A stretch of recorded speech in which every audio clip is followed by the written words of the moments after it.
क्या नहीं है, सब्जेक्ट नहीं है। मैथ्स नहीं है, साइंस नहीं है, कॉमर्स नहीं है, हिंदी नहीं है, कोई भी सब्जेक्ट नहीं है। ये एक लैंग्वेज। और लैंग्वेज कैसे आ सकता है? कोई फॉर्मूला तो नहीं हो सकता लैंग्वेज का, एक प्रैक्टिकल वे में हो सकता है। मीन्स अगर हम बोलेंगे, आप बोलिएगा, हम समझेंगे, फील करिएगा, बिना फीलिंग के कोई भी भाषा को हम लोग नहीं सीख सकते। तो क्या ज़रूरी है किसी भी भाषा को सीखने के लिए? फीलिंग्स, उसको महसूस करना, प्रैक्टिकल वे। मतलब समझो कि हम लोग स्विमिंग सीखना चाहते हैं और स्विमिंग सीखने के लिए एक टीचर जो है वो रात दिन 24 घंटे स्विमिंग करता है, तो क्या तुमको स्विमिंग आ जाएगी? नहीं आएगी। कारण क्यों है? क्योंकि तुम टीचर को स्विमिंग करते हुए देख रहे हो, तुम खुद पानी में जब तक नहीं उतरोगे तब तक तैरना नहीं सीख पाओगे, है ना। तो स्विमिंग प्रैक्टिकल वे में सीखा जा सकता। कोई ड्राइविंग सीखना चाहता है तो क्या वो सिर्फ वीडियो देख करके या सिर्फ कहानी सुन करके ड्राइविंग सीख सकता है? नहीं। ड्राइविंग सीखने के लिए क्या इंपॉर्टेंट है? प्रैक्टिकल वे में खुद से ड्राइव करना, स्टीयरिंग पकड़ना, गियर यूज करना, है ना। तो इंग्लिश या किसी भी भाषा को सीखने के लिए प्रैक्टिकल वे में आना होगा, है ना। प्रैक्टिकल वे, अगर तुम ऑनलाइन पढ़ रहे हो तो भी, तुम ऑफलाइन पढ़ रहे हो तो भी, तुमको मेरे से जो हम बोलेंगे उसको सुनना होगा, रिपीट करना होगा, प्रैक्टिस करना होगा, सीखना होगा। सबसे इंपॉर्टेंट चीज़ है किसी भी भाषा को सीखने के लिए फील करना होगा। क्या करना होगा? फील। जब तक उससे प्रेम नहीं हो, उससे प्यार नहीं हो, लैंग्वेज से अट्रैक्शन नहीं हो, हम लोग नहीं सीख सकते, है ना। तो फीलिंग इज इम्पॉर्टेंट। तो सबसे पहले स्पोकन इंग्लिश अगर कोई कहता है कि हम 7 दिन में सिखा देंगे, 17 दिन में सिखा देंगे, तो ये झूठ बात है। इसके लिए एक बेसिक प्लान बनती है। कोई भी भाषा 7 दिन में नहीं सीख सकते, है ना। तो बेसिक प्लान बनती है, वो प्लान होता है कोर्स के रूप में, 3 महीने का, 4 महीने का, 6 महीने का, 1 साल का। तो एक प्लान बनता है कोर्स के रूप में। हम लोग उस प्लान को बनाएंगे पैकेज में 6 महीने का, है ना, कि हम लोग 6 महीने में सीख जाए। 4 महीने में जितनी भी इंग्लिश की जो भी चीज़ें हैं, जितना भी मटेरियल से, इंग्रेडिएंट से एब्जॉर्ब कर लें, बचे हुए 2 महीना में उसको फ्लुएंसी पे लिया है। मीन्स अगर तुम किसी को इंग्लिश में बोलते हुए देखते होगे बहुत ज़्यादा फ्लुएंसी में, तो कितना अच्छा लगता है देख करके। तो सोचो बोलोगे तो कितनी अच्छी फीलिंग्स आएगी, है ना, कि हम भी बहुत स्मूथली, जिस तरह से हिंदी या अपनी मातृभाषा को बोलते हैं उस तरह इंग्लिश भी बोल सकें। और इंग्लिश को ग्लोबल लैंग्वेज कहा जाता है। कैसा लैंग्वेज? Global language. क्यों ग्लोबल लैंग्वेज कहा जाता है? ये पूरे ब्रह्मांड में क्यों है? क्योंकि ये सबसे आसान भाषा है ना। तो जो चीज़ आसान होती है उसको जल्दी लोग यूज़ करते हैं, जो चीज़ डिफिकल्ट होता है उसको लोग छोड़ देते हैं। जैसे पहले जब टीवी को चैनल बदलना पड़ता था तो टीवी के पास जाना पड़ता था, लेकिन आज ग्लोबली क्या चीज़ फेमस है? Remote control. हम लोग रिमोट यूज़ करते हैं। पहले बाइक में किक मारनी पड़ती थी, लेकिन आज क्या चीज़ पूरे ग्लोबली में है? सेल्फ स्टार्ट, है ना। तो जो चीज़ आसान होता है वो चीज़ दुनिया अडॉप्ट करती है। तो पूरे दुनिया में अंग्रेजी को अडॉप्ट इसलिए किया गया क्योंकि अंग्रेजी एक आसान भाषा, ठीक है, अंग्रेजी एक आसान भाषा। इसको कोई भी आदमी, भले वो स्कूल गया हो नहीं गया हो, तो बहुत आसानी से, बहुत इजीली सीख सकता है। और आज इसका लैंग्वेज का डिमांड इसलिए है क्योंकि जब तुम इंटरव्यू में जाओगे या मल्टीनेशनल कंपनीज में जाओगे या कहीं भी जाओगे तो बिना इंग्लिश के फिर कोई चारा नहीं है ना। तो हम लोग अब जब ऑर्गेनाइजेशन पे जाते हैं तो वहाँ हम लोगों को इंग्लिश की रिक्वायरमेंट पड़नी पड़ती है। कैसे बोला जाए, कैसे समझा जाए, कैसे सुना जाए, उसके माहौल पे कैसे रहा है, ठीक है। तो स्पोकन इंग्लिश में हम लोग लिखेंगे भी लेकिन समझेंगे ज़्यादा। और इम्पॉर्टेंट चीज़, बार बार आपको मेरे मुंह से शब्द सुनाई देगा, फील करना। क्या करना? फील। तो हम लोग इसको फील करना सीखेंगे। तो सबसे पहले आप समझिए कि स्पोकन इंग्लिश को 4 स्टेप में सीखा जाएगा। कितने स्टेप में सीखा जाएगा? 4। तो लिखेगा spoken English is divided into 4 steps. Spoken English is divided into 4 steps. Spoken English को 4 स्टेप में बांटा गया है। स्पोकन इंग्लिश को कितने स्टेप में बांटा गया है? 4 स्टेप में बांटा गया है। Is divided into 4 steps. Spoken English को 4 भाग में बांटा गया है। पहला यूजेस, जो पहला पार्ट है उसमें हम लोग सीखेंगे यूजेस, यानी वैसे शब्द सीखेंगे जो हम लोग डेली अपने लाइफ स्टाइल में यूज करते हैं, जो डेली हम लोग हर वक्त यूज करते हैं। यानी उस तरह का शब्द होगा जिसके बिना हमारा काम नहीं चल सकता। तो वैसे कुछ शब्द होंगे जो हम लोगों को स्पोकन इंग्लिश में सबसे पहले सीखना होगा। तो वो पहले स्टेप में यूजेस, क्योंकि इसके बिना वोकैबुलरी स्ट्रॉन्ग नहीं हो सकता, है ना। तो सेकंड वोकैब ही है। मान लीजिए आपको कुछ बोलना है, ग्रामर बेसिक आप सीख गए, लेकिन अगर आपके माइंड के अंदर वो शब्द ही नहीं आएगा कि उसका इंग्लिश क्या हो सकता है, तो फिर दिक्कत हो जाएगा। जैसे मैं झूठ नहीं बोल सकता, मैं झूठ नहीं बोलता, तो आई डोंट स्पीक। अब मेरे को झूठ का अगर इंग्लिश नहीं आएगा तो हम यहाँ चुप हो जाएंगे, और किसी लैंग्वेज में चुप हो जाना आपकी पर्सनैलिटी को लो कर देगा। बात समझ में आ रहा है ना? तो अगर मेरे को पता होता झूठ की इंग्लिश लाई होती है तो हम तुरंत बोलते आई डोंट स्पीक लाई। बात समझ पा रहे हो ना? जैसे इसको बोला जाता है मार्कर, तो हमसे कोई पूछता कि व्हाट इज दिस, हम तुरंत बोलते दिस इज अ मार्कर। लेकिन अगर मेरे माइंड के अंदर, मेरे ब्रेन सेल्स के अंदर इसका शब्द नहीं रहता इंग्लिश में, तो हम सोचते रह जाते इट इज। बात समझ में आ रही है क्या? तो ग्रामर केवल सीखना इंपॉर्टेंट नहीं है, स्पोकन इंग्लिश में सबसे ज्यादा वो शब्द आपको पता होने चाहिए जो आप यूज करते हैं डेली लाइफ में। तो सेकंड स्टेप में इसके लिए हम लोग पहुंचेंगे वोकैबुलरी में। कहाँ पहुंचेंगे बताइए? वोकैब्स में। और इसका हिंदी होता है शब्द भंडार। एक शब्दों का भंडार हम लोग अपने मन में यानी अपने दिमाग में अर्जित करेंगे। धीरे धीरे हम लोग इतने सारे शब्द, कोई भी बच्चा या कोई भी आदमी अंग्रेजी या किसी भी भाषा के सारे शब्द का ज्ञान नहीं रख सकता। जैसे हम आपको एक छोटी सी बात पूछते हैं, इसको हिंदी में क्या बोलते हैं? इसको हिंदी में, कलम तो उर्दू का शब्द है, हिंदी में क्या बोलते हैं? बोलिए। पेन तो हिंदी इंग्लिश हो गया ना, हिंदी में इसको क्या बोलते हैं? तो नहीं पता क्या बोलते हैं, लेकिन फिर भी हम लोगों का जीवन चल जा रहा है बिना हिंदी में जाने हुए। तो डेली यूजेस लाइफ में जरूरी नहीं है कि हम लोग हर इंग्लिश के शब्द को जाने, मगर इतना जाने कि काम चल जाए अच्छे तरीके से। बात समझ में आ रही है? तो वोकैबुलरी के बाद जो थर्ड इंपॉर्टेंट चीज होगा हमारे लिए वो होगी एक्टिविटीज। वो क्या होगी? एक्टिविटीज। हाँ, एक्टिविटीज के यही इंपॉर्टेंट चीज है। जैसे हमने आपको शुरू में ही एग्जांपल दिया कि एक टीचर स्विमिंग सिखाना चाहता है, वो खुद तैर रहा है, बटरफ्लाई स्ट्रोक कर रहा है, जितना भी स्ट्रोक होता है स्विमिंग के अंदर वो सारा कुछ कर रहा है। तुमको वो समुद्र के किनारे छोड़ देता है, और वो क्या तुमको सिखा पाएगा? वो नहीं सिखा पाएगा। तुमको सिखाने के लिए पानी के अंदर उतारेगा टीचर, तभी उतर पाओगे। और यही एक्टिविटी से हम लोग इंग्लिश के समुद्र के अंदर पानी में उतरते हैं। इसके अंदर प्रैक्टिकल सीखते हैं, प्रैक्टिकल वे में स्पीच डिलीवरी सीखते हैं एक्टिविटीज में, कि स्पीच डिलीवर कैसे करते हैं, कैसे 10,000 की भीड़ में आकर के स्टेज में बात करते हैं। जीडी सीखते हैं, ग्रुप डिस्कशन सीखते हैं कि कोई मुद्दा को उठा करके, कोई इशू को उठा करके कैसे आपस में बात किया जाए इंग्लिश में। पीडी सीखते हैं, पर्सनालिटी डेवलपमेंट सीखते हैं कि कैसे इंटरव्यू में जाना है तो कैसे बैठना है, कैसे उठना है, टाई कैसे पहनना है, हाथ कैसे मिलाना है, पेन कैसे पकड़ना है, बात कैसे करना है, सिटिंग पोस्चर क्या होता है, वो सारा कुछ इसी में सीखते हैं। पर्सनालिटी डेवलपमेंट है ना, क्योंकि इन केस इन फर्दर तुमको इंटरव्यू तो फेस ही करना है, तो यहीं से सीखते हुए हम लोग एक्टिविटीज में चलते हैं। तो ये हमारे कॉन्फिडेंस को हाई करेगा, क्योंकि अभी जब भाषा, अभी हम अचानक किसी बच्चा को बोल दें कि आप ये स्टेज में हमसे बात करो या स्टेज में आकर के अपने सेल्फ इंट्रोडक्शन दे दो, तो वो थोड़ा सा हेजिटेट करेगा, शर्माएगा। तो इस पे हम लोग काम कर लेंगे एक्टिविटीज पे। इस पे हम लोग क्या क्या कर लेते हैं? नॉकआउट राउंड्स करते हैं। सबसे पहले हम लोग इसमें करेंगे नॉकआउट राउंड्स। नॉकआउट आप जानते होंगे, आपने कभी क्रिकेट या कोई भी टूर्नामेंट में भाग लिया होगा, तो जो हार गया वो बाहर। तो नॉकआउट राउंड्स होता है यहाँ इंग्लिश में भी, कि बोलते चलो डिबेट की तरह, है ना, डिबेट की तरह। और जो रुक गया, जो हेजिटेट हो गया, जिसके शब्द भंडार में कमी आ गई, जिसको शब्द नहीं मिला इंग्लिश का, वो बाहर, और जो अंत तक जीता वो प्रैक्टिकल में हमारा विनर। तो नॉकआउट राउंड से हम सीखेंगे, ये ऑफलाइन ऑनलाइन दोनों वाले बच्चे कर सकते हैं। उसके बाद जो दूसरा हम लोग सीखेंगे स्पीच डिलीवरी। क्या सीखेंगे हम लोग? स्पीच डिलीवरी, कि अगर किसी भी चीजों में स्पीच देना है, स्पीच देना एक कला होता है, वो किसी को बाय बर्थ नहीं आ सकता, मतलब जन्मजात कोई आदमी भाषण देने नहीं जानते। जैसे हमारे प्रधानमंत्री नरेंद्र मोदी जी बहुत अच्छे ओरेटर हैं, बहुत अच्छे वक्ता हैं, वो भाषण बहुत ज़बरदस्त देते हैं, तो उनको वो एक कला कहीं ना कहीं सीखनी पड़ी होगी।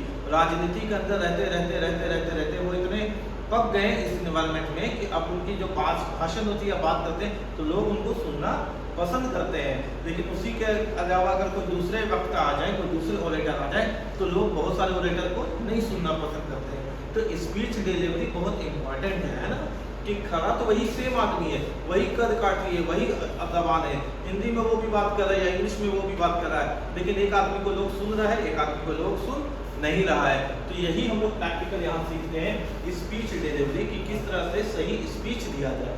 बातें समझ में आ गई? ये सारा एक्टिविटीज में सीखेंगे।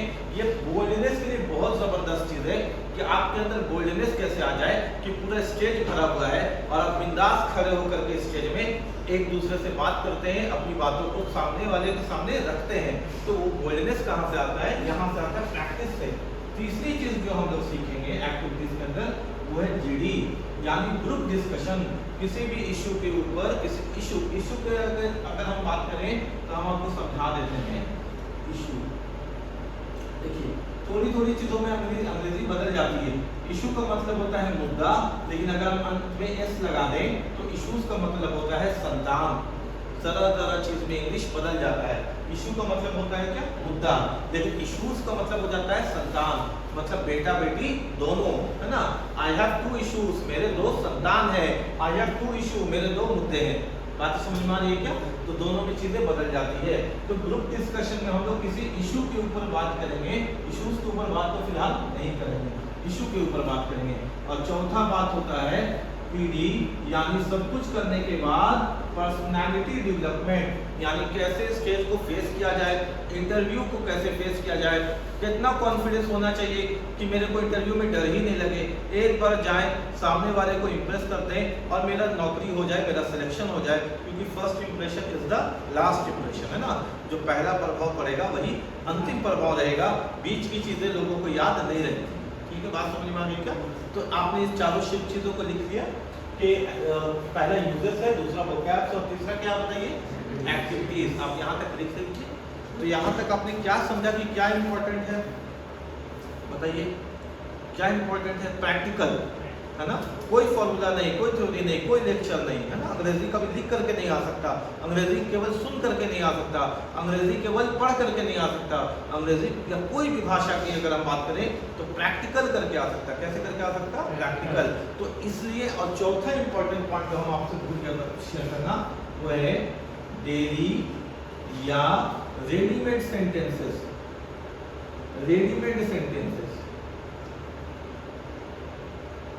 इसकी यूज करना सीखेंगे। डेली या रेडीमेड सेंटेंसेस का यूज करना सीखेंगे। डेली या रेडीमेड सेंटेंसेस का यूज करना सीखेंगे। डेली या रेडीमेड सेंटेंसेस का मतलब होता है जहां पे ग्रामर का ना के बराबर यूज हो, है ना। ग्रामर का यूज बिल्कुल ना के बराबर हो। एक ऐसा शब्द जो पहले से बना हुआ है, इसको हम लोग ग्रामर के भाषा में इडियम्स एंड फ्रेजेस के अंदर रखते हैं, लेकिन स्पोकन इंग्लिश के अंदर इडियम्स एंड फ्रेजेस या ग्रामर का कोई काम नहीं है। यहाँ बिना ग्रामर या बिना स्कूल जाए हुए भी अच्छी अंग्रेजी बोली या सीखी जा सकती है। तो इसको हम लोग कहाँ रखते हैं? इडियम्स एंड फ्रेजेस के अंदर।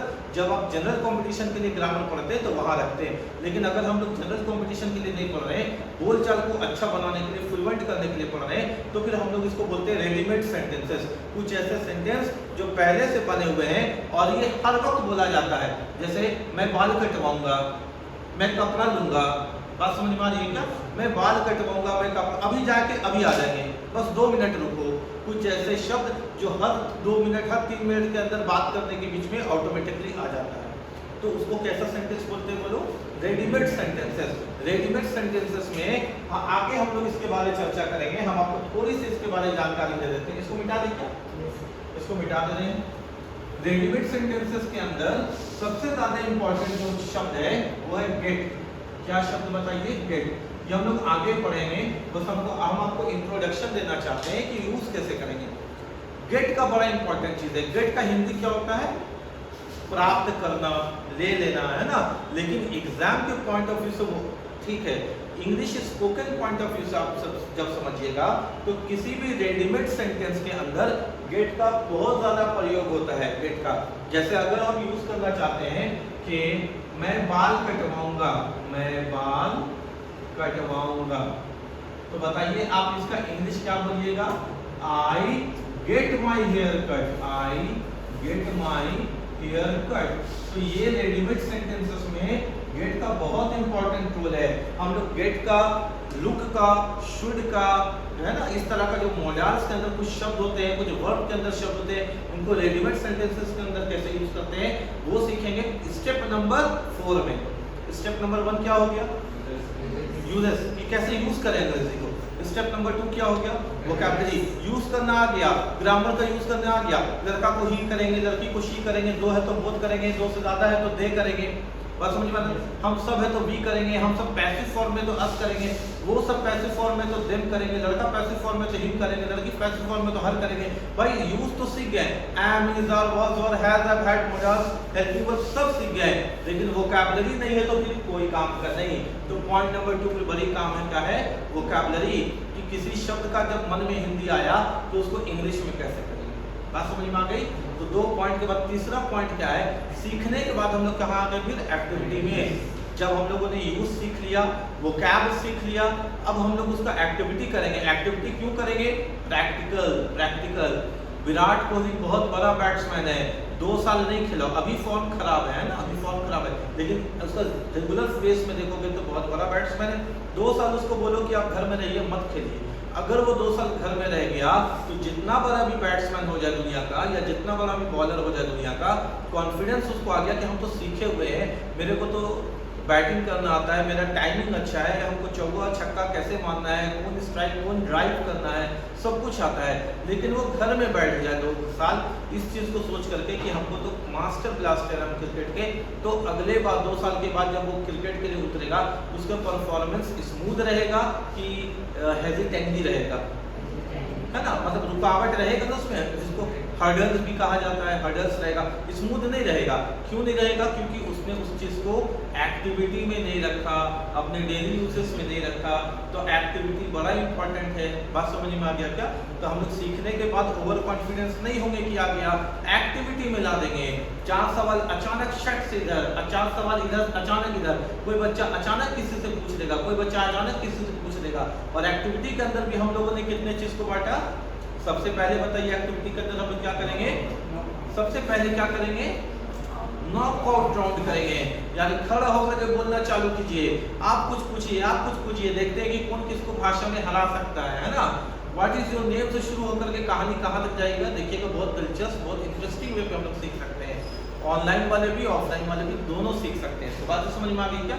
इसके बाद नॉकआउट के बाद हम लोग क्या सीखेंगे? Speech delivery. स्पीच डिलीवरी का मतलब हुआ कि खड़े होकर के हम कितना देर भाषण दे सकते हैं किसी भी बात में ना।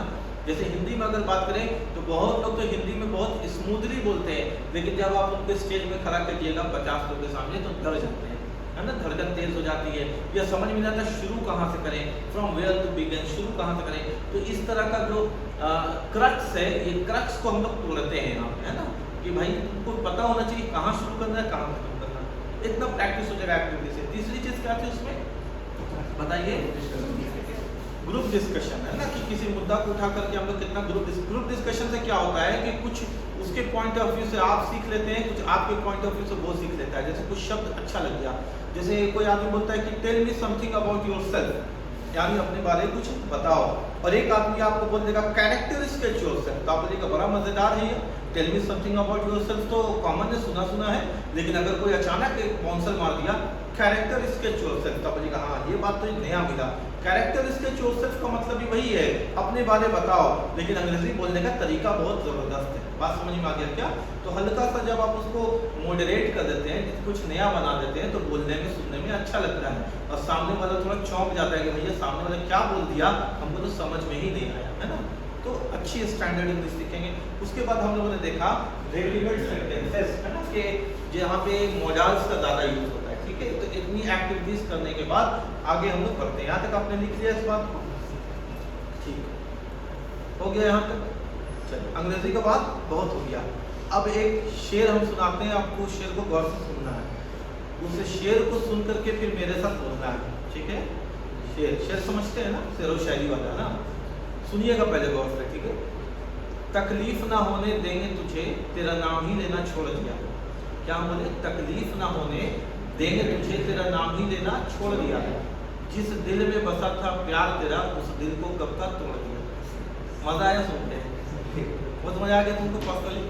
अब मेरे बात समझना, सुनो तो फिर तो तकलीफ ना होने देंगे तुझे, तेरा नाम ही लेना छोड़ दिया। जिस दिल में बसा था प्यार तेरा, उस दिल को कब का तोड़ दिया। अब मेरे साथ रिपीट करो, तकलीफ ना होने देंगे तुझे, तेरा नाम ही लेना छोड़ दिया। जिस दिल में बसा था प्यार तेरा, उस दिल को कब का तोड़ दिया। अब तुम अपने बोलो, ठीक है, दर्द है बहुत, आगे बोलो। हाँ सही है, सही। तकलीफ ना होने देंगे तुझे, तेरा नाम ही लेना छोड़ दिया, और जिस दिल में बसा था प्यार तेरा, फिर बोलो।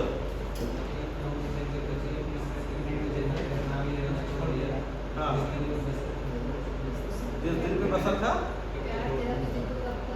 एक बार और बोलो एकदम दिल से।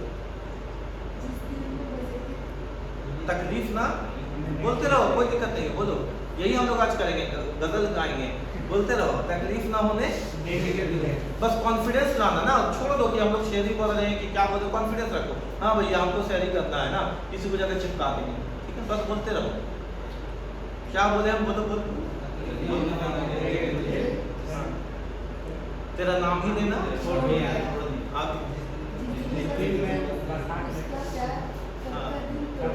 ठीक है। अब मेरे बात को समझो कि तुम बोलना चालू कर दिए, तो तुमने क्या किया प्रोसेस में?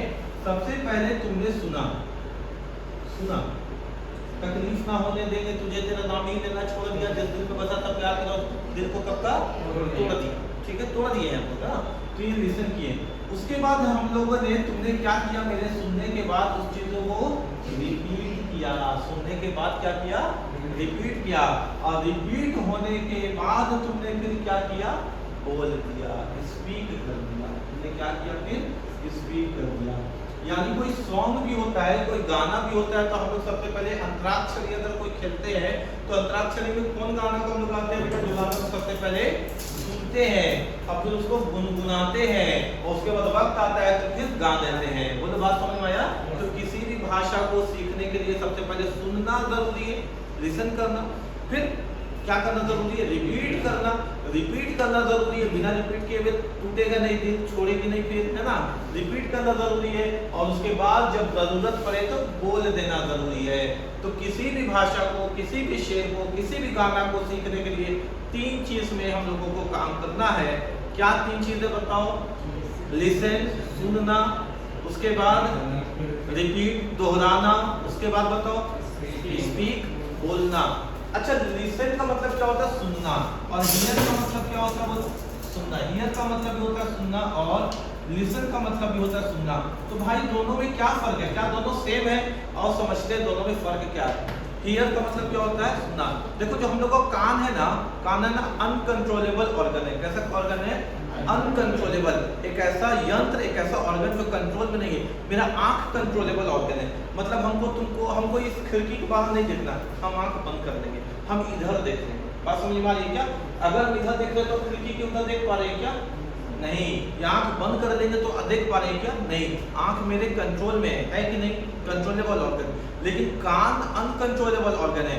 चाहे हम इधर कान को इधर कर दें या इधर कर दें, हमको वो आवाज, अगर कोई भोंपू बजा रहा है, कोई सायरन बजा रहा है, तो मेरे को आवाज आएगा ही आएगा। कान को हम कंट्रोल नहीं कर सकते। बात समझ में आ रही है कि नहीं आ रही? हमको कोई चीज नहीं देखना, हम आंख बंद कर लिए, लेकिन अगर हमको कोई चीज नहीं सुनना है तो हमको यहाँ से हटना पड़ेगा। हम कान मन कितना भी बंद कर देंगे, आवाज आएगा ही आएगा। बात समझ में आ रहा है ना? तो जो चीज को हम नहीं सुनना चाहते हैं फिर भी कान में आवाज आ जाता है, उसको बोलते हैं हियर। और जिस चीज को हम ध्यान से सुनना चाहते हैं और जिसको सुनना चाहते हैं उसी को सुन रहे हैं, उसको बोलते हैं लिसन। बात समझ में आ गया? जैसे हम लोग यहाँ पे बैठे हुए हैं, एसी से अभी आवाज आ रहा है कि नहीं? आ रहा है आवाज? तो I am hearing the sound from AC. बात समझ में आ रहा है क्या? हियरिंग, क्योंकि यहाँ पे हम लोग बैठे हुए एसी का साउंड सुनने के लिए नहीं थे, लेकिन अगर तुम मेरा आवाज सुन रहे हो तो आई एम लिसनिंग यू बोलोगे। क्या बोलोगे? Listening you. ध्यान लगा करके सीखने के लिए, सुनने के लिए लिसन। और ऐसे ही कैजुअली भैया आवाज आया, हम लोग यहाँ बैठे हुए, कोई बाहर कोई आदमी आवाज दे दिया तो उसका आवाज आ गया, तो उसका आवाज सुनने के लिए तुम लोग बैठे हुए नहीं थे, लेकिन कान में आवाज आएगा ही आएगा, तो वो हियर। बात समझ में आ गया? तो इसलिए जब हम लोग को पढ़ना है तो हियरिंग नहीं करना है कि अगर कान में आवाज आ गया तो सुनिए लेते हैं ना। हम लोग को लिसन करना है, ध्यान से सुनना है। लिसन करने के बाद उसको क्या करना? रिपीट करना। रिपीट करने के बाद क्या करना? स्पीक करना। तो 3 गोल्डन रूल्स ऑफ इंग्लिश है।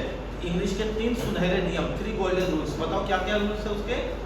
Listen, repeat, speak. ठीक है, आप इसको लिख लीजिए। और यही स्किल्स है, यही स्किल्स है।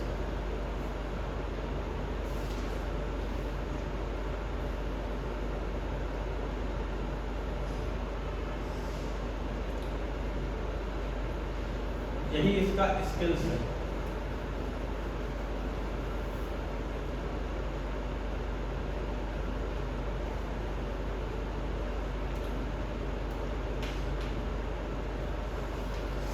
बात समझ में आ गई था?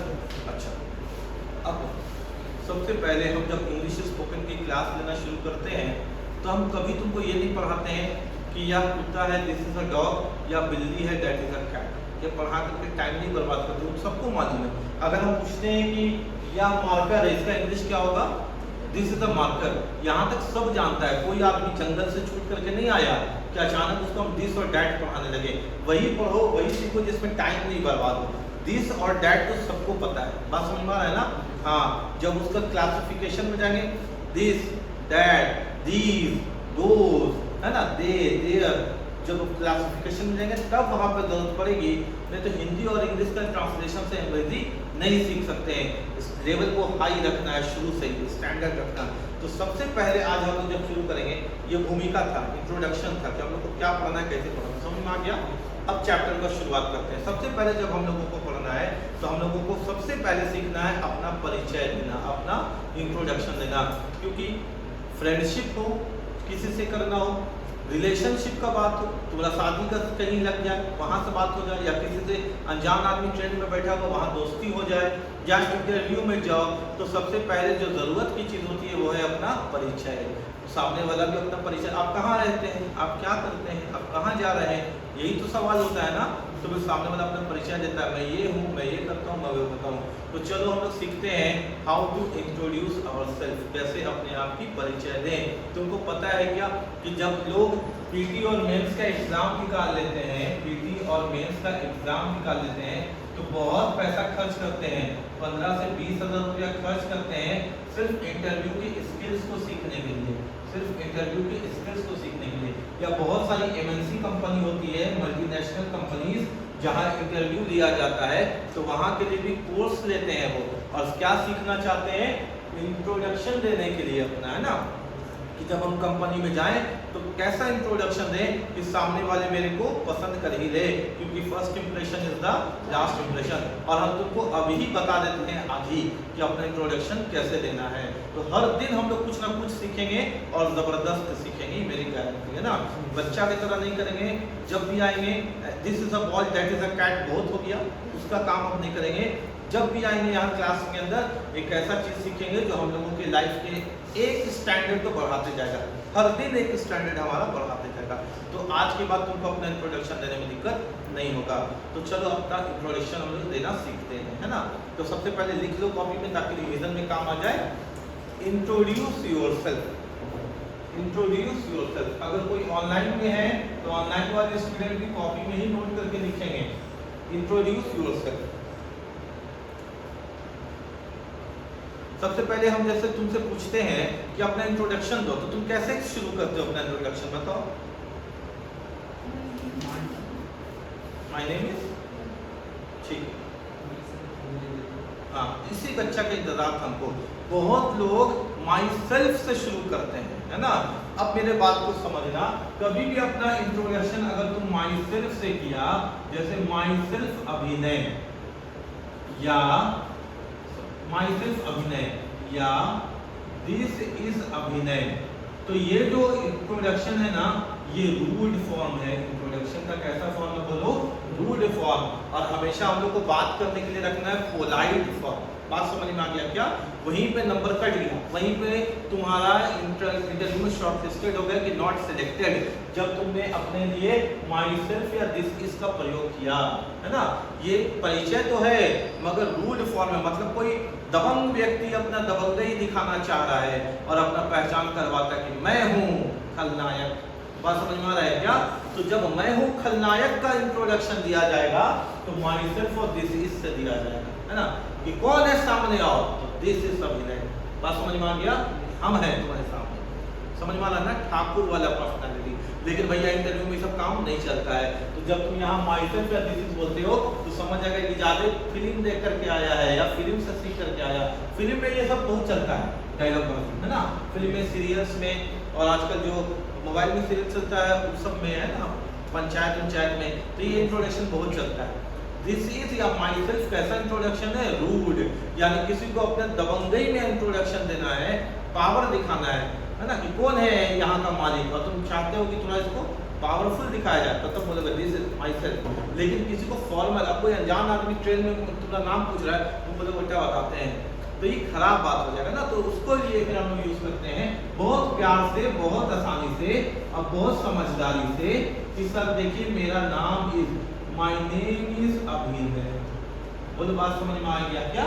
या फिर हम लोग यूज करते हैं आई एम अभिनय, आई एम अभिनय। तो तुमने क्या सीखा? बहुत पोलाइट, जब भी किसी से बात करेंगे भाषा में तो क्या सीखेंगे हम लोग? पोलाइट, विनम्रता सीखेंगे ना, विनम्रता, रूडनेस कभी नहीं, ठीक है। जरूरत पड़ा तो रूडनेस तो गाली में भी चेंज हो जाता है, मगर जहाँ जरूरत नहीं है वहाँ हम लोग हमेशा क्या रहेंगे? पोलाइट। और जब हम लोग किसी भाषा को सीखते हैं तो पोलाइटनेस के फॉर्म में ही सीखते हैं। तो ये समझ में आ गया ना कि यहाँ कहाँ यूज करते हैं? रूड के फॉर्म में। तो और इसको थोड़ा सा अच्छा जगह बना करके लिखते हैं, क्योंकि बहुत चीज़ इसमें तो अगर हम किसी को अपना परिचय देना चाहेंगे तो हम कैसे दे सकते हैं? सबसे पहले अपना परिचय, माय नेम इज अभिनय, या आई एम अभिनय। बोलो बात समझ में आ गई क्या? अपना इंट्रोडक्शन हमेशा नॉर्मल है ना, माय नेम इज या आई एम। क्लियर हो गया क्या? नाम बताने के बाद फिर उसको तुरंत क्या बताना है?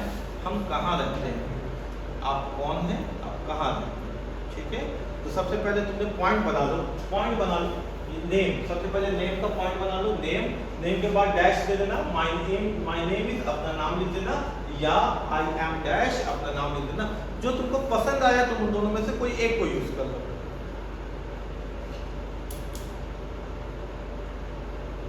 सबसे पहले तुमने हेडिंग क्या दिया? नेम, है ना, क्या क्या बताओ? नेम। नेम के बाद प्लेस, नेम के बाद प्लेस, मैं कहाँ रहता हूँ, मैं कहाँ रहता हूँ। तो बताओ कैसे बताएंगे कि मैं कहाँ रहता हूँ? आई लिव इन, ठीक है। या और कैसे बता सकते हैं? आई बिलोंग टू, है ना। जैसे अगर हम बताना चाहें तो हम बता सकते हैं आई लिव इन रांची झारखंड, है ना। फॉर्मल रहेगा ना बेटा। अगर फॉर्मल इंट्रोडक्शन है ना, किसी बॉस को दे रहे हैं, इंटरव्यू में दे रहे हैं, तो स्टेट का नाम लेना जरूरी है। और इनफॉर्मल है ना, मतलब दोस्त है, अनजान है, चाचा है, मामा है, कोई भी रिश्तेदार में आ गया, तो फिर फॉर्मल, इनफॉर्मल है तो फिर स्टेट का नाम लेना जरूरी नहीं है। हम किसी को ट्रेन में मिले तो हम बोलेंगे आई लिव इन रांची, लेकिन अगर हम इंट्रोडक्शन अपने ऑफिस में दे रहे हैं आई लिव इन रांची झारखंड। बात समझ में आ गई क्या? अगर हम फॉर्मल दे रहे हैं, फॉर्मल यानी ऑफिस में दे रहे हैं आई लिव इन रांची झारखंड, लेकिन अगर हम ट्रेन में या बस में किसी को मिल गए, आप कहाँ रहते हो भैया? आई लिव इन रांची, बस उतना हो गया। आप जानिए नहीं रांची कहाँ है, कहाँ नहीं है, आपका मर्जी, ठीक है। अच्छा, या हम इसको बोल सकते हैं आई बिलोंग टू, हम जहाँ रहते हैं ना वहाँ के लिए क्या यूज करते हैं? आई बिलोंग टू रांची और झारखंड। पहले अपना सिटी फिर अपना स्टेट, पहले अपना सिटी फिर अपना स्टेट। तो सबसे पहले हम कैसे बोल सकते हैं? My name is Abhinay, I live in Ranchi Jharkhand, हो गया यहाँ तक बात। या I am Abhinay, I belong to Ranchi Jharkhand. बातें समझ में आ गई? तो सबसे पहले अपने क्या बताना है बताओ? नेम। उसके बाद क्या बताना है बताओ? प्लेस। उसके बाद आपको बताना है अपना प्रोफेशन, उसके बाद आपको बताना है अपना प्रोफेशन, यानी आप क्या करते हैं। अगर आप स्टूडेंट हैं, जैसे हम अपने बारे में लिखेंगे ना, बोलेंगे I am a teacher, I am a teacher. अगर आप स्टूडेंट हैं तो हम क्या बताइएगा? I am a student, I am a student. Clear है बात यहाँ तक, है ना। अच्छा, बहुत लोग क्या करेंगे, एक बड़ा बेसिक गलती हम आपको बताते हैं। बहुत लोग क्या करेंगे, बड़ा बेसिक गलती है। जैसे कोई स्टूडेंट है ना तो वो ऐसे बता देता है आई am a student of arts, I am a student of engineering, I am a student of medical science. या कोई अगर अभी ग्रेजुएशन कर रहा है तो बोलेगा आई एम परसुइंग ग्रेजुएशन। ये ठीक तो है, आप क्या कर रहे हैं वो बताना ठीक तो है, मगर जहाँ पे बता रहे हैं वो गलत है, यहाँ पे वो स्टेप नहीं आता। बात समझ में आ गया क्या? स्टेप ऑर्डर पे आएगा, स्टेप ऑर्डर पे आएगा। कब बोलना है, कहाँ बोलना है, कैसे बोलना है, यही तो स्पीच डिलीवरी है। जब आप स्पीच देते हैं तो आपको सही स्पीच आना चाहिए कि नहीं। फिल्म में क्रिटिक्स बैठता है, तुमको पता है क्या? जब फिल्म बनती है ना तो उसके राइटर को कितना पानी में है पता चल जाता है बड़े बड़े क्रिटिक्स के द्वारा। जैसे कोई हीरोइन है, फिल्म की एक्टर है ना, लेडी एक्टर या वुमन एक्टर, पहले एक्ट्रेस बोला जाता था, अब एक्ट्रेस नहीं बोला जाता है, अब लड़का और लड़की दोनों को एक्टर बोला जाता है, इसलिए हम एक्टर बोलते हैं। जैसे मान लो कोई अनजान व्यक्ति आया और उस अनजान व्यक्ति का वो सिर्फ नाम जानती है, वो सिर्फ नाम जानती है, वो कहाँ रहता है कहाँ नहीं रहता वो नहीं जानती है, या हीरो नहीं जानता है, तो फिर वहाँ पे बोलेगा ना कि मोहित कुमार आप मेरे घर कैसे आ गए, है ना, मोहित कुमार आप मेरे घर कैसे आ गए। तो जो क्रिटिक्स है वो बोलेगा अरे यार इस आदमी को तो डायलॉग लिखना ही नहीं आता, ये अनजान आदमी को मोहित कुमार बहुत बता रहा है। तो सही अगर राइटर होता, जबरदस्त राइटर होगा फिल्म का, तो वो लिखेगा मिस्टर मोहित कुमार आप मेरे घर कैसे आ गए, या श्रीमान या श्री मोहित कुमार आप मेरे घर कैसे आ गए। अनजान आदमी के लिए मिस्टर या श्री लगाना जरूरी हो जाता है, और अगर जान पहचान का होता तो मिस्टर या श्री लगाना जरूरी नहीं होता है। बात समझ में आ गया? तो इससे पता चल जाता है कि राइटिंग स्किल्स या स्पीकिंग स्किल्स कितना मजबूत है।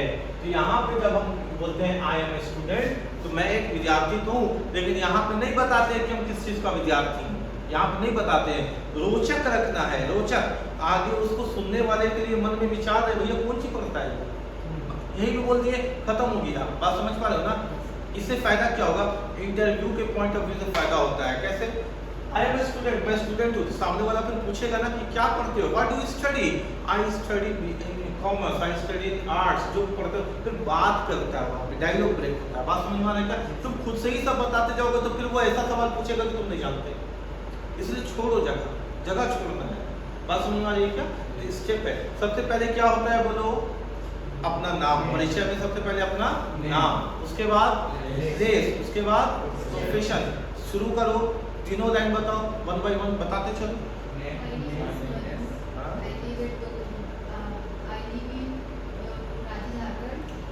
एकदम माइंड में फोकस रखना कि हम जहाँ मन दिया वहीं बोले, अगर तुम बगोदर में थे तो वहीं से बोलो, है ना, कोई दिक्कत नहीं, अपने स्टेट में।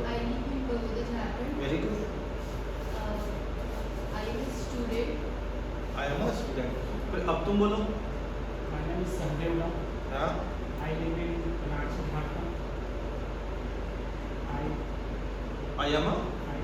आई am a student, I am a student, ये 3 पॉइंट है ना। My name is ABC, I live in XYZ, I am a student. बात समझ में आ गया? मैं अपनी भी बात करूँ तो नहीं बोलना है, अभी नहीं बताना है आप क्या पढ़ रहे हैं क्या नहीं पढ़ रहे हैं। आपको यहाँ पर मन तो बहुत करेगा बताने का, लेकिन आप नहीं बताइएगा। मैथमेटिक्स में बॉड मास का नियम होता है ना, क्या होता है, जैसे यहाँ देखिए, जैसे हम समझते हैं यहाँ पे 5 है प्लस 3 है गुना 2 है, मन तो करेगा कि 5 और 3 8 गुना 2 16 लिख दें, लेकिन ये बॉड मास के नियम पे गलती है भाई। बॉड मास बताता है कि पहले क्या करो, मल्टीप्लाई, 5 प्लस 3 गुना 6, आंसर 11 है। तो हर कोई एक सिस्टमेटिक वे पे चलता है, अपने मर्जी से कुछ भी कहीं लगा दिए, फॉर्मेट नहीं बना। फॉर्मेट बनाने के लिए सिस्टम पे आना जरूरी है। बात समझ में आ रहा है ना? तो क्या सीख रहे हम लोग, स्किल्स, करेक्ट स्किल। बात समझ में आ गई? करेक्ट स्किल, नाम, प्लेस और बताओ प्रोफेशन। प्रोफेशन में कभी भी हम नहीं बताते, जैसे हम बोलेंगे ना कि मैं एक डॉक्टर हूँ, प्रोफेशन मेरा डॉक्टर का है, यही प्रोफेशन है। अब हम नहीं बताएंगे कि मैं एक डॉक्टर हूँ फुंसी का, मैं एक डॉक्टर हूँ स्किन का, मैं एक डॉक्टर हूँ हड्डी का, वो अलग कैटेगरी है। मेरा प्रोफेशन यही है कि मैं एक डॉक्टर हूँ। मेरे से कोई प्रोफेशन पूछेगा तो हम बस इतना ही बोलेंगे आई एम अ टीचर। बात समझ में आया ना? मैं टीचर हूँ इंग्लिश का, वो बताना एक अलग कैटेगरी है। That is not my professional, that is internal part of my profession. वो एक आंतरिक भाग है मेरे प्रोफेशन का। लेकिन अगर आप मेरा प्रोफेशन पूछेगा तो मैं एक टीचर हूँ। नरेंद्र मोदी एक नेता है, वो नेता किसके पार्टी के, वो अलग पार्ट है, मगर वो नेता है। बात समझ में आ गई क्या? प्रोफेशन सिंपल होता है, हम टीचर है, हम डॉक्टर है। बात समझ में आ रहा है क्या? I am an engineer, engineer को हिंदी में बोलते हैं अभियंता, मैं एक अभियंता हूँ। I am an engineer, I am an actor. अब एक्टर उसका प्रोफेशन है, वो एक्टर कहाँ है, थ्रेड एक्टिंग करता है, मेथड एक्टिंग करता है, या स्टेज एक्टिंग करता है, या बॉलीवुड एक्टर है, या रीजनल एक्टर है, वो उसका इंटरनल पार्ट है, वो आगे चले। कहानी समझ में आ गया? प्रोफेशन में सिर्फ प्रोफेशन, बेसिक, एकदम बेसिक बात है ना। उसके बाद देखिएगा 4th पॉइंट में आ जाइए, पेरेंट्स। पेरेंट्स, फोर्थ पॉइंट में आ लीजिए parents.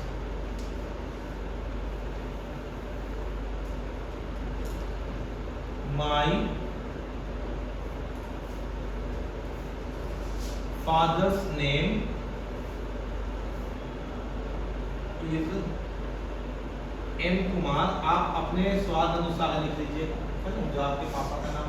My father's name is M Kumar, he is a doctor। वो जो भी है आप उनका प्रोफेशन लिख लीजिएगा। बिजनेसमैन है तो बिजनेसमैन, डॉक्टर है तो डॉक्टर, टीचर है तो टीचर, पुलिसमैन है तो पुलिसमैन, इंजीनियर है तो इंजीनियर। ठीक है, अपने स्वाद अनुसार। मेरे बात को समझिए, यहाँ पे जब हम फादर्स नेम लिखे हैं तो इसका मतलब कतई ये नहीं है कि मेरे पिताओं का नाम, पिता एक ही होगा। फादर्स नेम का मीनिंग आप गौर करिए, यहाँ पे अपोस्ट्रोफी कॉमा एस लगा हुआ है, इसका हिंदी होता है का। जैसे राम की किताब तो राम्स बुक। बात समझ में आ रहा है क्या? किसी जीवित का, किसी जीवित के का के की को दर्शाने के लिए हम अपोस्ट्रोफी कॉमा एस का प्रयोग करते हैं। तो मेरे पिता जब जीवित हैं और इनके नाम को का के की दर्शाने के लिए हम अपोस्ट्रोफी कॉमा एस का प्रयोग किए हैं। My father's name is M Kumar, he is a doctor. बात समझ में आ गया? तो हम उसके बाद पेरेंट्स के बारे में बताने लगे। सबसे पहले किसके बारे में बताएं? पिता के बारे। और अब किसके बारे में बताना पड़ेगा? माँ के बारे। My mother's name, mother's, mother's का मतलब एक से अधिक मम्मी नहीं है, अपोस्ट्रोफी कॉमा एस है, यानी मेरी मम्मी का नाम। My mother's name is Nandi, जो भी नाम है लिख लीजिएगा। She is a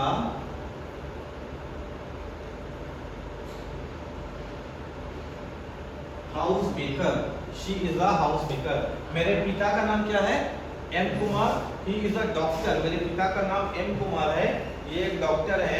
and my mother's name is Nandi, she is a house maker. House maker का मतलब क्या होता है? कोई बता सकता है क्या? हाउस मेकर का मतलब खाना बनाना तो नहीं होता है, वो तो कुक होता है ना। हाउस मेकर का मतलब होता है गृहिणी, घर में रहने वाली। आपने बचपन में सुना है क्या हाउस वाइफ? इस प्रकार का कोई शब्द सुने हो क्या? अब मेरे बात को सुनिएगा। आप ये हाउस मेकर पहली बार सुन रहे हैं कि पहले से सुन रखे हैं? सुने हैं आप? पहली बार सुन रहे हैं? आप में से कोई सुने हैं?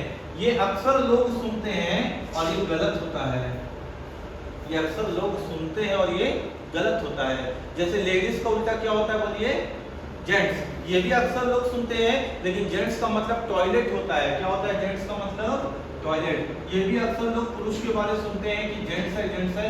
पुरुष अपने आप को जेंट्स मानते भी हैं, लेकिन जेंट्स का मतलब क्या होता है? टॉयलेट, है ना, टॉयलेट होता है। तो आप अपने आप को जेंट्स नहीं मानिएगा, ये सुन सुन करके गलत हो गया। सही शब्द है जेंटलमैन। क्या था सही शब्द? जेंटलमैन। अगर एक से अधिक है तो जेंटलमैन, एक है तो जेंटलमैन। लेकिन जेंट्स का मतलब टॉयलेट होता है। बात समझ में आ गया क्या? यकीन नहीं तो गूगल करके देख लीजिए। इसी प्रकार लोग हाउस मेकर सुनते हैं, जो गलत है। सही शब्द है, मेरी मम्मी जो है वो हाउस वाइफ है। क्या है मम्मी? हाउस वाइफ या होम मेकर, या होम मेकर। लोग क्या करते हैं, यहाँ से हाउस उठा लेते हैं, यहाँ से मेकर उठा लेते हैं, दोनों को मिला देते हैं, सुन लेते हैं। बात समझ में आ गया क्या? दोनों गलत। तो क्या होगा? My mother's name is Nandi, she is a housewife या होम मेकर। आपको जो अच्छा लगता है बोलिए। हाउस वाइफ या होम मेकर का मतलब होता है जो घर गृहस्थी संभालती है, खाना पकाती है, बच्चों को तैयार करती है, घर का जो सारा काम करती है, घर की मुखिया, घर की मालकिन, है ना।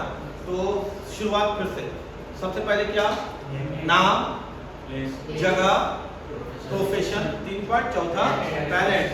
अब उसके बाद 5वां पार्ट में आएगा सिबलिंग्स। बोलिए क्या आएगा? सिबलिंग्स। सिबलिंग्स का मतलब होता है भाई बहन। सिबलिंग्स का मतलब क्या होता है? भाई बहन। मेरे बात को समझिएगा। इसको 2 तरीके से बताया जा सकता है सिबलिंग्स को। कैसे? यहाँ देखिए, जैसे हम सिबलिंग्स को बताना चाहते हैं तो हम लिख सकते हैं we are 3 siblings. We are 3 siblings. हम लोग 3 भाई बहन हैं। बता दिया कितने भाई बहन? हम लोग 3 भाई बहन हैं। तो अगर हम लोग 3 भाई बहन हैं तो हम लोग क्या बोलेंगे? We are 3 siblings. या फिर अगर आप अपने आप को अलग करके बताना चाहते हैं कि मेरे भाई बहन कितने हैं, 3 बच्चा में भाई बहन कितना होगा? 2।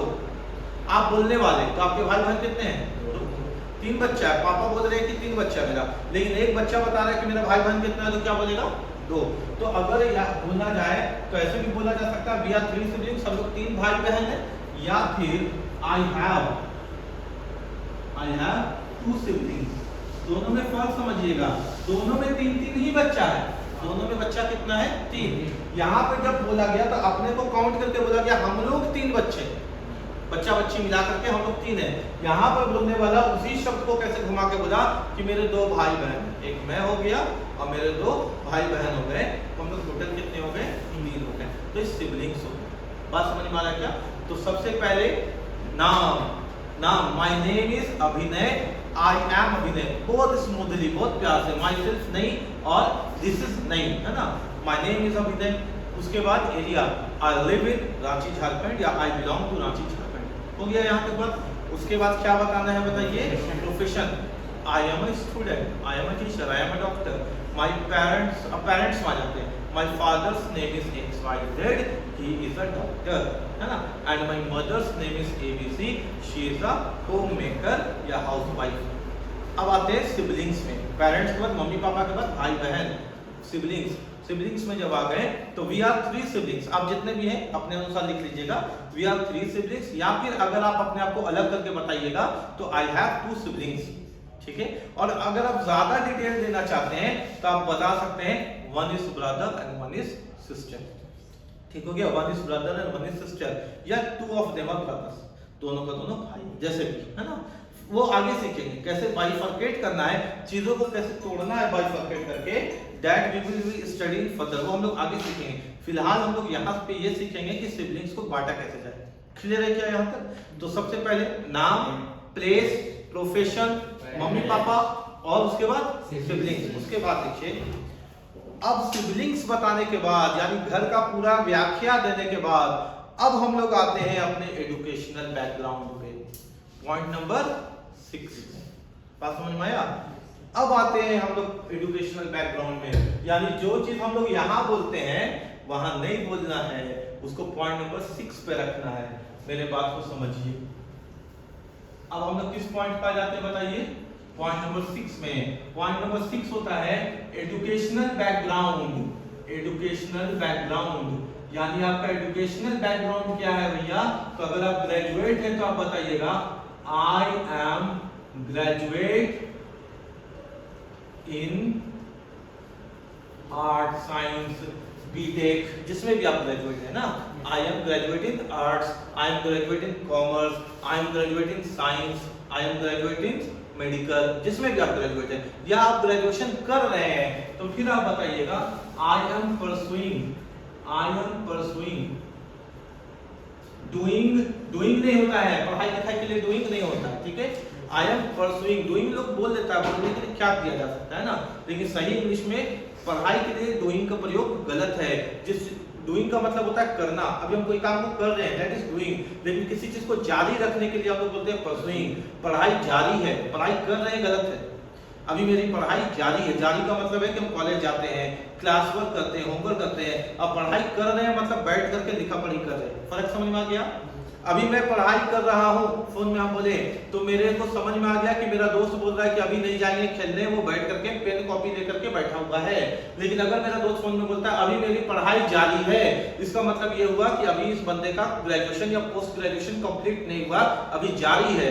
तो आपकी पढ़ाई जारी है यहाँ पे बताना है। अभी आप पढ़ाई तो नहीं कर रहे हो, अभी तो आप अपना परिचय दे रहे हो। तो जब यहाँ पे लोग बोलते हैं I am doing graduation, I am doing post graduation, मतलब बेवकूफ आदमी, जब तुम डूइंग ग्रेजुएशन बोल रहे हो तो तुम अभी पढ़ रहे हो। तुम पढ़ कहाँ रहे हो? तुम तो अपना इंट्रोडक्शन दे रहे हो, तो तुम पढ़ नहीं रहे हो, अभी तुम कर नहीं रहे हो। डूइंग का प्रयोग कब होता है? जब हम कोई चीज करते हैं प्रैक्टिकली, अभी तब।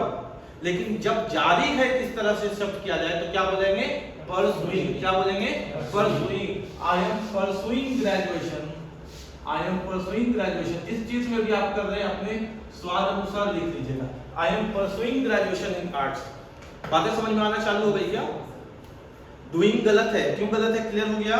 परसुइंग सही है क्योंकि वो जारी है, अभी हर वक्त नहीं पढ़ रहे, लेकिन पढ़ाई तो मेरी जारी है। I am pursuing graduation,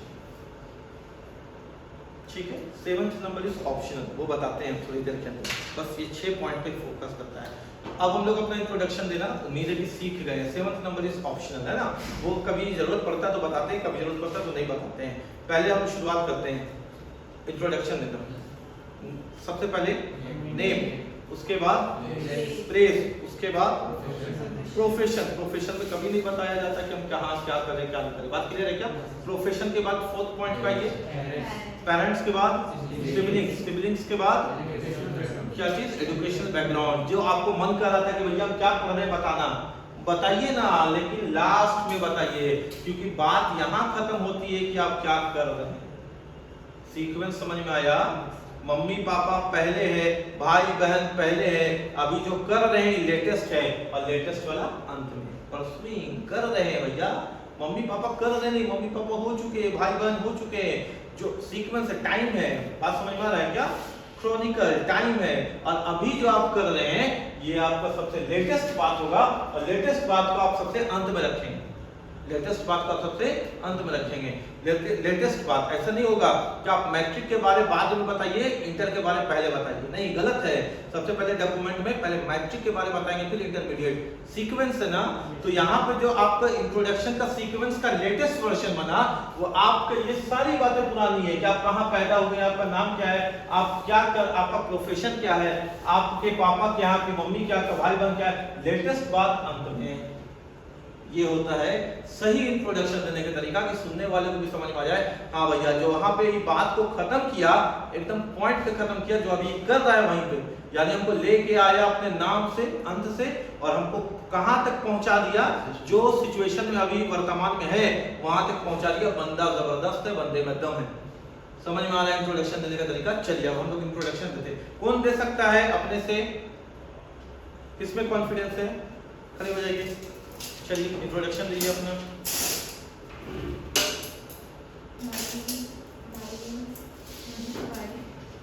speak loudly मत। My name is Madhu Kumari.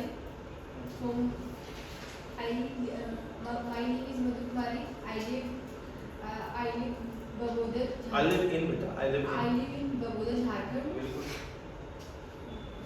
I am a student. I am a student. Parents वाला? My father's name Om Prakash Kumar. अब बताओ पापा क्या करते हैं? My father's name Om Prakash Kumar. He is a businessman. Very My good. mother's name is Drupadi Devi. She is housewife. very good. I am four siblings. I have I am four siblings. very good, very I good. have four siblings. बहुत अच्छा, I am pursuing graduation at commerce. very good, बहुत अच्छा। चल जाए। और anybody else में बता सकता है? very good, खड़े हो जाओ, बैठो। My name is Sahadev Ram. I belong to Ranchi, Jharkhand? Jharkhand. हाँ हाँ बिल्कुल। I am a student. My father name is Bandhana Ram. He is farmer. He is a farmer. My mother name is Chariya Ram. She is homemaker. We have 6 siblings. Very good. I am graduating arts. Very nice. I am graduating arts. बैठो। समझ में आया सबको? अब हम लोग फिर से एक बार हम लोग साथ साथ। Graduating arts बोला। हाँ। इसमें तो लगाना छोड़ ही दिया। कोई बात नहीं, अभी सीख रहा है ना दादी पीरियड में, तुरंत हम लोग पढ़ाने का एक स्किल्स क्या है, बच्चा बोलने सजा, पहले ही क्लास में बोलना चालू हो गया। बात समझ पा रहे हो क्या? पहला क्लास में बच्चा खड़ा होकर के बोल रहा है, वो बहुत बड़ी बात है ना? एक हिंदी मीडियम का बच्चा खड़ा होकर के बोलना चालू कर दिया, अब उसमें जरा जरा बात में नमक चढ़ेंगे तो उसको कॉन्फिडेंस लो होगा। तो कुछ बातों को हम लोग इग्नोर करेंगे और सीखते चलेंगे ना, तो किसी के हम लोग मिस्टेक्स को कम देखेंगे, उसके बोल्डनेस को ज्यादा रखेंगे। अगर वो 80% अच्छे से बोल रहा है तो 20% जो बचा हुआ ऑटोमेटिकली सीख जाएगा। ठीक है, तो बहुत सारी चीजों को हम लोग इग्नोर, लैंग्वेज है, लैंग्वेज में बहुत सारी चीजों को इग्नोर करेंगे। माहौल, तुम सोच लो 1 घंटे की क्लास के अंदर बोलना चालू हो जा रहा है, ठीक है, तो सोचो 6 महीना में क्या हो सकता है। ठीक है, तुमसे एक बच्चा जन्म ले लेगा जो अंग्रेजी बोलने लगेगा 6 महीने के अंदर, है ना? तो चलो शुरू करते हैं, ठीक है। शुरुआत, आई एम XYZ या my name is XYZ, clear हो गया पहला point. Second point, what is that? Place. I belong to Ranchi Jharkhand, I live in Ranchi Jharkhand, दोनों बात मेरी हो गई है ना। थर्ड पॉइंट, मेरा profession, I am a teacher by profession. अगर हम अपने लिए बोलेंगे I am a teacher by profession, तुम अपने लिए बोलोगे तो I am a student, clear है। 3 पॉइंट हो गया। चौथे में आ जाएंगे किस पे? पेरेंट्स में। My father's name is ABC, he is a doctor, and my mother's name is XYZ, she is a house maker। House maker सही है कि नहीं है? बोलो, हाउस मेकर सही है कि नहीं है? गलत है। बहुत लोग तुमको बोलते हुए सुनेंगे तो तुम तो टोक देना, भाई हाउस मेकर गलत होता है, गलत अंग्रेजी मेरे सामने मत बोलो। होम मेकर होगा या फिर हाउस वाइफ होगा, ठीक हो गया। अच्छा, आई हैव 5 सिबलिंग्स, ऐसे भी बोल सकते हैं, या वी आर 6 सिबलिंग्स। अगर हम अपने आप को अलग करके बोले तो मेरे 5 भाई बहन हैं, इंक्लूड करके बोले तो हम लोग 6 भाई बहन। कितना आसान है, कितना मजेदार है इंग्लिश, बात समझ में आ रहा है ना। अब उसके बाद हम अपने आप को जब इंट्रोडक्शन देते हुए अब आ जाएंगे हम अपने करंट पोजीशन में। करंटली, इसके साथ तुम लगा सकते हो करंटली भी, है ना। करंटली भी, करंटली का मतलब वर्तमान की स्थिति। Currently, I am pursuing graduation in arts. Currently, I am pursuing graduation in arts. या तुम ग्रेजुएट हो चुके हो तो फिर क्या बोलोगे? I am graduate in arts. हो गया यहाँ पे। जो 7वां पॉइंट है वो ऑप्शनल है, वो 7वां पॉइंट है वो ऑप्शनल है, और ये हॉबी है। तुम बता भी सकते हो, तुम नहीं भी बता सकते हो इंट्रोडक्शन, ये तुम्हारा अपना मन है। तुमको लगता है कि अरे सब कुछ धर हम बता दे रहे हैं, चलो हॉबी भी बता देते हैं, और तुमको लगता है कि नहीं बताएंगे, नहीं ठीक लग रहा हॉबी बताना, तो फिर मत बताओ, है ना। वो तुम्हारे ऊपर डिपेंड करता है। जैसे लेकिन हॉबी बहुत लोग कैसे बताते हैं, चलो अपने हॉबी बताओ, कैसे बताओगे इंग्लिश में? माई, यही गलत है, कभी भी नहीं माई हॉबी नहीं बोलना है। क्या नहीं बोलना है? My hobby. हॉबी तो है, लेकिन जब भी हम अपने हॉबी को बताएंगे तो हम ऐसे बोलेंगे इन माई फ्री टाइम। क्या बोलेंगे? इन माई फ्री टाइम। जैसे मेरा हॉबी है किताबें पढ़ने का, तो हम कभी बोलेंगे ना my hobby is reading books, भैया गलत है। आप कभी भी हॉबी को हॉबी शब्द सेंटेंस के अंदर यूज नहीं कर सकते। आप बोलेगा in my free time I read books, I like to read books, I love to read books, या आई रीड बुक्स, तो भी ठीक है। In my free time I play guitar. Play का मतलब होता है खेलना, और कोई म्यूजिकल इंस्ट्रूमेंट को बजाने के लिए हम लोग प्ले का प्रयोग करते हैं। In my free time I play guitar. बस समझ में आ गई क्या? In my free time I play cricket, I in my free time I play cards. Clear है बात? तो कभी भी हॉबी को बताना है तो कैसे बताना है? In my free time, in my free time I read novel, novels, है ना। फ्री टाइम में हम क्या करते हैं? नॉवेल्स पढ़ते हैं। बोलिए, बात समझ में आ गई यहाँ तक? कोई दिक्कत तो नहीं है? नेक्स्ट क्लास कितने बजे से है? टाइम हो गया क्या? 4? उम्मीद है कि आपको यहाँ तक समझ में आ गया होगा। एकदम एग्जैक्ट टाइम हम लोग कंप्लीट किए। अगले क्लास में जब हम लोग मिलेंगे तो इंट्रोडक्शन से ही शुरू करेंगे, है ना। हम आपसे इंट्रोडक्शन पूछेंगे, आप उसको बता सकते हैं ना। घर में प्रैक्टिस कीजिएगा, एनवायरनमेंट बनाइएगा, प्रैक्टिस कीजिएगा। अंग्रेजी जब आपने सीखा इतना ही मजेदार और इतना ही आसान, ठीक है। उम्मीद है कि आपको यहाँ तक समझ में अच्छे से आया होगा।